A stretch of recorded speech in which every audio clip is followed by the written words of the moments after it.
Oke, selamat pagi kelas 12. Hari ini kembali lagi bertemu dengan saya masih di pembelajaran yang sama, yaitu mengenai pembelajaran biologi, di mana kali ini kita akan melanjutkan bahasan dari materi pembelajaran kita yang sebelumnya, yaitu masih di bab yang sama, itu mengenai pola-pola hereditas oleh Mendel gitu ya.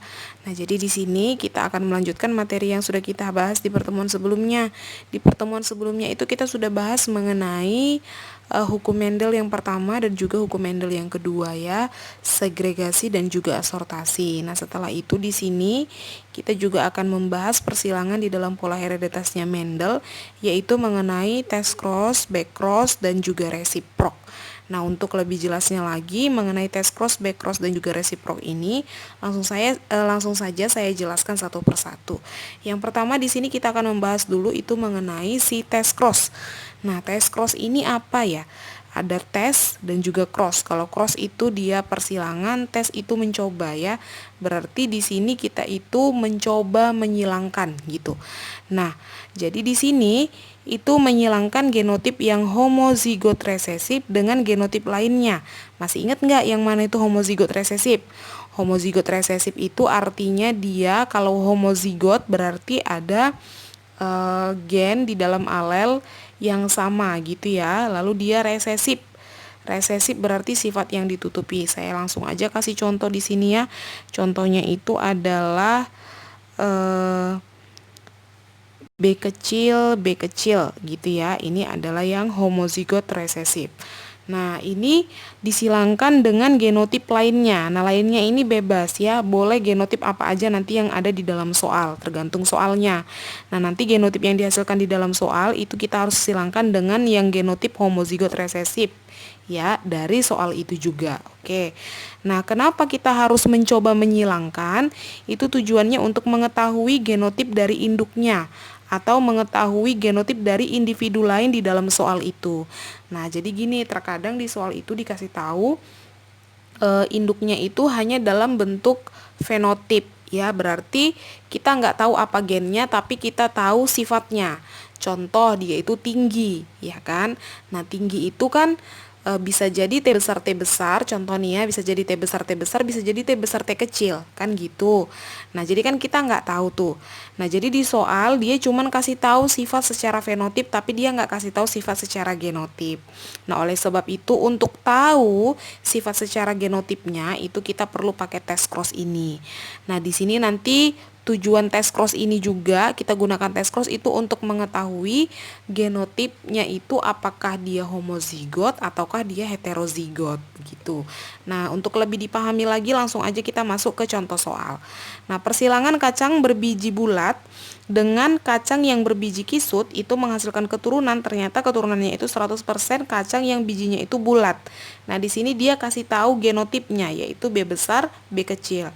Nah, sekarang kamu disuruh cari genotip dari induknya. Induknya yang mana? Nih, kacang berbiji bulat disilangkan dengan kacang berbiji kisut. Ya, kita kan nggak tahu genotipnya. Nah, sedangkan keturunannya tadi itu adalah kacang berbiji bulat, genotipnya diketahui. Jadi kita disuruh cari tahu yang berbiji bulat di atas ini dengan yang berbiji kisut ini itu genotipnya apa gitu ya. Nah, saya kasih ilustrasi sedikit supaya lebih bisa dipahami. Contoh nih, kamu itu sedang menggenggam kacang ya. Saya kasih contoh kacang tanah gitu ya, menggenggam kacang tanah di tangan kamu. Nah, di situ ada 3 buah kacang tanah. Nah, kamu tahu nggak 3 buah kacang tanah yang kamu genggam itu mungkin secara physically kamu bisa lihat, oh ini kacangnya besar, oh ini kacangnya kisut gitu ya. Tapi kan kamu nggak tahu gennya apa kan gitu. Nah, supaya tahu gen dari kacang itu di sini dia bersifat sebagai individu lain ya. Nah, supaya kita tahu gen dari kacang yang kita pegang itu, nah kita bisa menggunakan teknik yang test cross ini gitu ya. Nah, jadi langsung aja di sini tadi kan dikatakan dia persilangan kacang berbiji bulat dengan kacang yang bijinya itu kisut gitu ya. Jadi langsung aja kita silangkan di sini. Berarti parentalnya itu kacang yang bijinya bulat ya, itu disilangkan dengan kacang yang bijinya itu kisut gitu ya. Nah, kacang bulat dan kisut kita nggak tahu ya itu apa dia genotipnya. Tetapi dikasih tahu di situ dia itu menghasilkan keturunan itu bijinya bulat 100% B besar B kecil. Nah, lihat, untuk menggunakan tes cross ini kita tadi dikasih clue. Clue-nya itu apa? Kita itu menyilangkan genotip homozigot resesif. Berarti kalau resesif ini adalah sifat yang ditutupi. Nah, kita lihat di sini berbiji bulat itu ada unsur B besarnya. Berarti sifat yang ditutupi apa? B kecil ya. B kecil adalah sifat yang ditutupi. Nah, berarti di sini bisa kita simpulkan yang kisut ini adalah sifat yang kalah. Berarti sifat yang ditutupi. Berarti langsung aja kita buat di sini dia yang B kecil, B kecil. Berarti kita udah dapat satu induknya ya, kisut B kecil, B kecil. Lalu katanya, ini kan kita belum tahu ya, saya buat tanda tanya. Lalu di sini katanya hasil persilangannya itu dia itu 100% B besar B kecil. Nah, B besar B kecil ini sifatnya adalah sifat yang bulat. Nah, sekarang yang ditanya ini isinya apa? Homozigot atau heterozigot?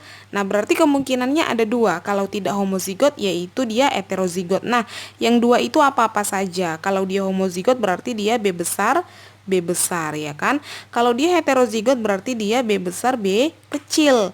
Nah, inilah makanya disebut di sini namanya itu tes cross. Berarti kita mencoba. Kita cobalah satu-satu.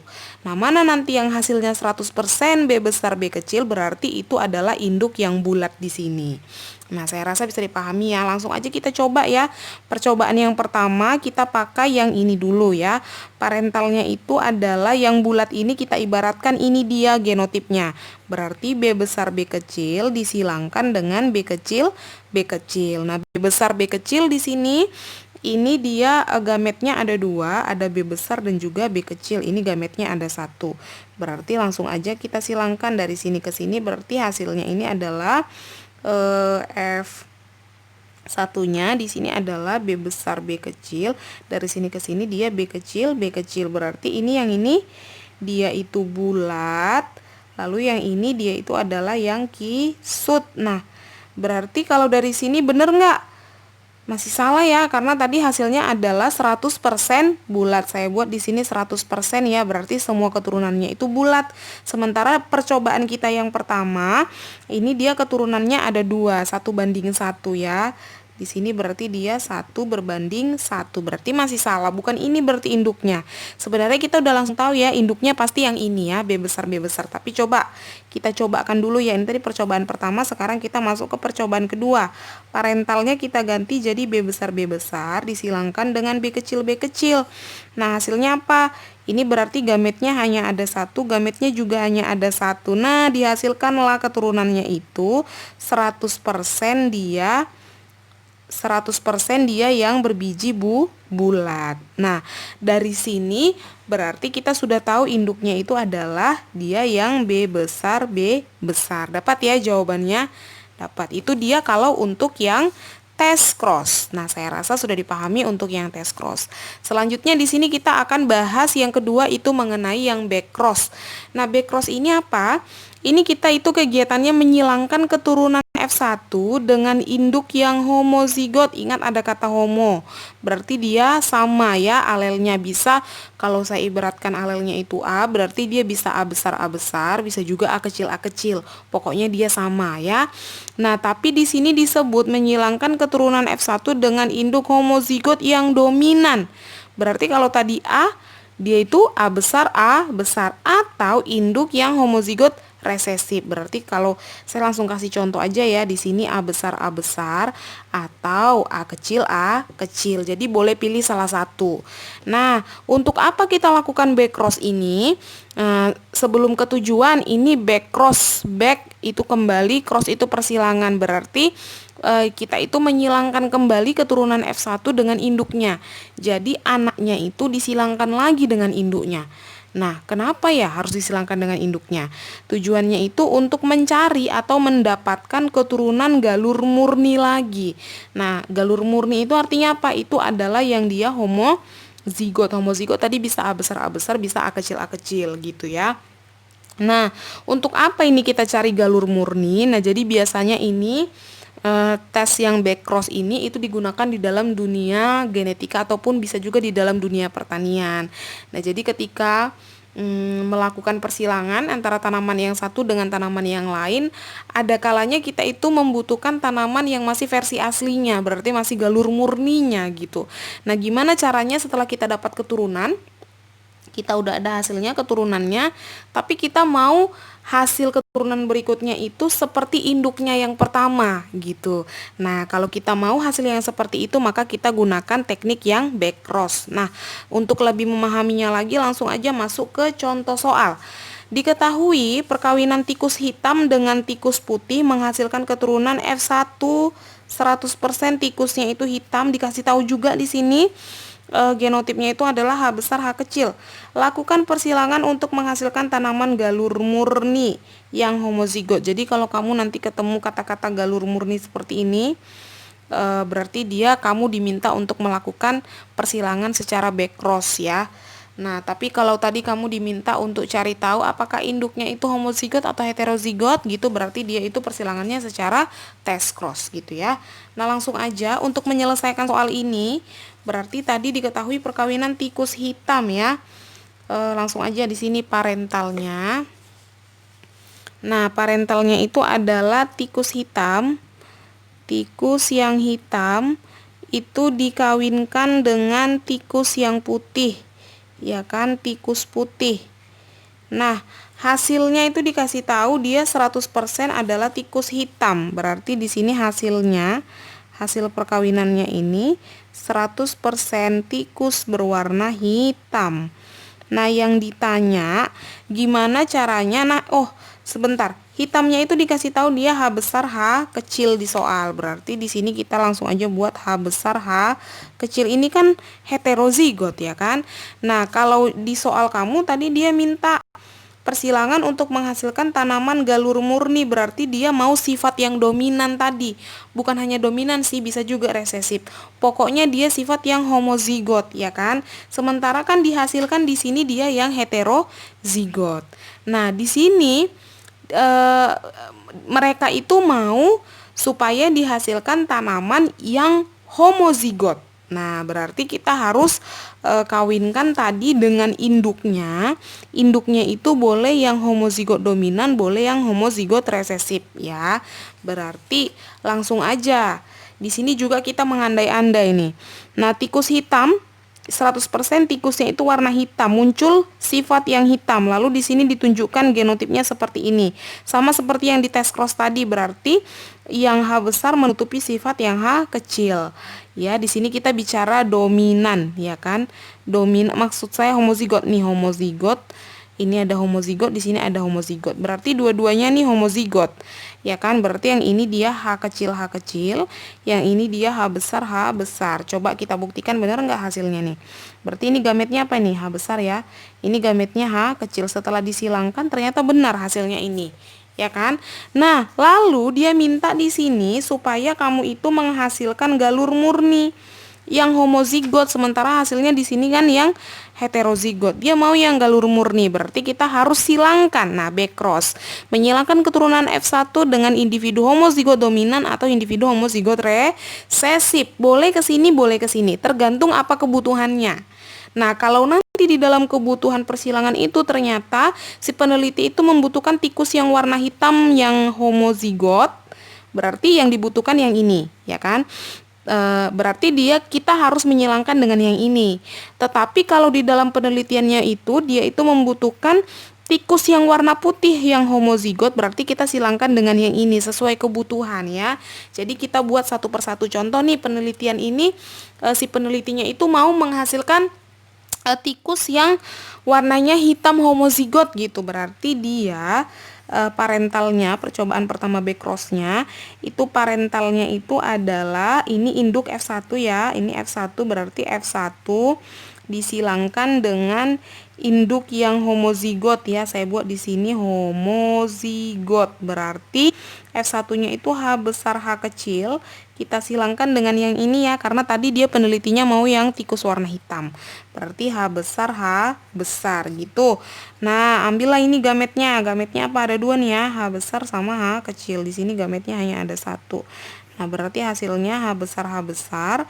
Di sini hasilnya H besar H kecil. Dapat nggak galur murninya? Dapat, ini ada H besar H besar. Jadi dua-duanya ini dihasilkan dia 100% berwarna hitam. Ya kan? Dapat galur murninya ini ada satu. Jadi dia dapat keturunan yang galur murni. Nah, kita cobakan dengan yang ini. Berarti parental yang kedua, dia itu H besar H kecil disilangkan dengan H kecil H kecil. Nah, ini sama ya, sama hasilnya ini adalah dia H besar H kecil sama H kecil H kecil. Ini dia warnanya hitam, yang ini dia warnanya putih. Berarti dapat nggak galur murninya? Dapat. Ini ada H besar H kecil H kecil. Jadi dapat, itu cara memperoleh galur murni.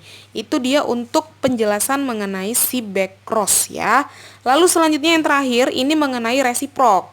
Nah, kalau mengenai si resiprok ini adalah persilangan dengan menukarkan jenis kelamin. Nah, kenapa harus ditukarkan jenis kelaminnya? Itu tujuannya untuk mengetahui kira-kira di dalam persilangan itu apakah ada sifat yang terpaut jenis kelamin atau enggak. Jadi di sini kita mau tahu bener enggak kemungkinan sifat yang muncul itu sama antara jantan dengan betina ya. Contoh nih, ada si tikus tadi lah dulu ya, tikus jantan dengan tikus betina gitu. Nah, tikusnya yang jantan itu warnanya hitam, yang betina itu warnanya putih. Nah, seharusnya besar kemungkinan muncul keturunan warna hitam dengan besar kemungkinan muncul keturunan warna putih itu harus sama. Jadi kemungkinan muncul hitam dan kemungkinan muncul putih harus sama gitu. Nah, oleh karena itu maka dibuatlah persilangan si resiprok ini untuk membuktikan itu. Membuktikan apakah sama kemungkinan muncul warna hitam dengan kemungkinan muncul sifat yang warna putih ya. Nah, jadi di sini persilangan ini ditukarkan jenis kelaminnya. Nah, tujuannya untuk mengetahui apakah ada sifat yang terpaut jenis kelamin tadi ya. Oke, langsung aja masuk ke contoh supaya lebih jelas. Di sini contohnya ini untuk tumbuhan, contohnya saya buat ini adalah kacang ercis ya, kacang ercis yang bijinya kuning dengan yang bijinya hijau. Nah, kalau yang betinanya itu berbiji kuning, yang jantannya itu bijinya hijau. Kalau yang kuning ini dia gametnya, maaf bukan gamet, genotipnya. Kalau yang hijau ini dia genotipnya. Oke. Di persilangan ini coba kita kawinkan ya. Berarti ini gametnya itu adalah H kecil, yang ini gametnya adalah H besar. Berarti dihasilkan keturunannya itu adalah 100% H besar H kecil. Maka itu dia kan yang ini F1 ya. Nah, sekarang kita mau kawinkan parental kedua, berarti dia F1 kali F1. F1 disilangkan dengan F1 ya. H besar H kecil disilangkan dengan H besar H kecil. Maka dihasilkan di sini gametnya ada 2, H besar dan H kecil. Di sini juga gametnya ada 2, H besar dengan H kecil. Gitu ya. Coba kita dapat keturunannya ada 4. Ini ada F2-nya ada 4. Yang pertama itu ada nih H besar lalu ke sini H besar H kecil lalu ke sini H besar H kecil lalu ke sini H kecil H kecil. Ya kan? Nah, setelah itu berarti perbandingannya 1 banding 2 banding 1 ya kan? Ini kalau dia yang betinanya begini, yang jantannya begini. Sekarang kita tuker ya. Kita tukar untuk membuktikan apakah dia masih sama juga ataukah dia berubah gitu ya. Coba kita tukar di sini. Nah, kita ganti di sini parental pertamanya. Parental pertamanya kita ganti kalau yang di sini tadi kan dia betinanya H kecil, kita ganti ya, di sini betinanya jadi H besar. Kita silangkan dengan jantan. Jantannya di sini H besar berarti di sini jantannya jadi H kecil gitu ya. Oke, kita lihat berarti di sini gametnya masih sama begini, berarti masih sama dihasilkan keturunannya itu 100% dia H besar H kecil ya. Ini dia F1, maka P2-nya itu adalah H besar H kecil disilangkan dengan H besar H kecil. Ya, lalu gametnya ini dapat 2 gamet di sini H besar H kecil. Ini juga H besar H kecil. Kita silangkan, dapatnya ini ke sini, dapatnya dia di F2 itu ada H besar, lalu ke sini ada H besar H kecil, lalu ke atas ada H besar H kecil, lalu ke bawah ada H kecil. Berarti ini berarti dia 1:2:1, sama hasilnya. Nah, karena hasilnya sama, berarti di sini sudah membuktikan bahwasannya persilangan resiprok sudah membuktikan bahwasannya jenis kelamin di dalam kasus ini itu tidak mempengaruhi keturunan. Berarti jantan dan betina itu memiliki peluang yang sama untuk muncul sifatnya di keturunannya gitu. Jadi sifat yang kuning dan juga sifat yang hijau punya besar kemungkinan yang sama untuk muncul di keturunannya. Nah, begitu. Itulah dia penjelasan saya mengenai resiprok, backcross, dan juga test cross. Nah, jadi demikian penjelasan saya pada hari ini. Bila ada yang kurang jelas, boleh nanti silakan ditanya melalui Japri. Berarti di pertemuan selanjutnya kita ini akan membahas mengenai penyimpangan-penyimpangan pada hukum Mendel. Nah, jadi di sini ternyata ada juga penyimpangan-penyimpangan yang terjadi di dalam hukum Mendel. Nah, apa-apa aja penyimpangannya kita bahas di pertemuan selanjutnya. Demikian penjelasan saya, terima kasih, selamat pagi, salam sehat.